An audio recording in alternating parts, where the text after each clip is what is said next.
دا هغه معذور انسان دی چې لاسونه نشته بیا هم مونږ نه قضا کوي څونه په تکلیف سره څونه په محبت سره د الله جل شانه هغه اهمه فریضه ادا کوي چې هغه اهمه فریضه موږ په وړو وړو خبرو باندې نه کوو او وړه وړه خبره منزله دغه کوو او هغه مونږ زموږ نه قضا کوي عزتمند مسلمانانو حدیث مبارک کې راځي لومبیا به د قیامت پر ورځ د مونږ حساب کتاب کیږي لومبیا الله جل شانه مونږ پرس کړی دی په انسانانو باندې په نبی علیه الصلاۃ والسلام په امت باندې او د ټول لومبیا به الله جل شانه د مونږ حساب کتاب کوي حدیث مبارک کې راځي وی مونږ په بدن کې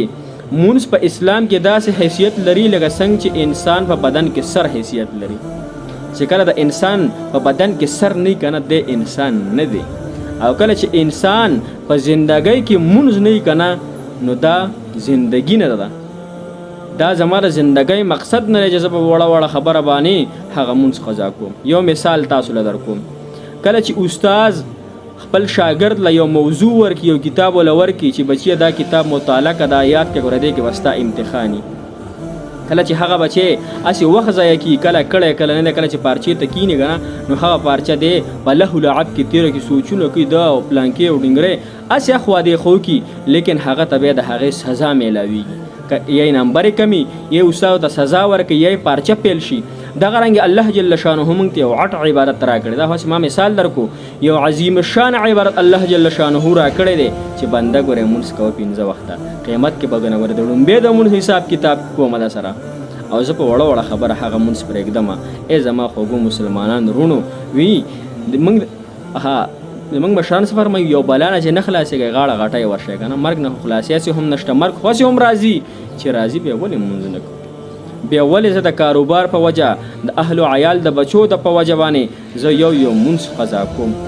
چې یو مونځ قضا کوم زما زړه تک تورېږي حدیث مبارک کې راځي په زړه باندې یو توره نښه لګي بله توره نښه لګي حتی چې زړه تک تور شي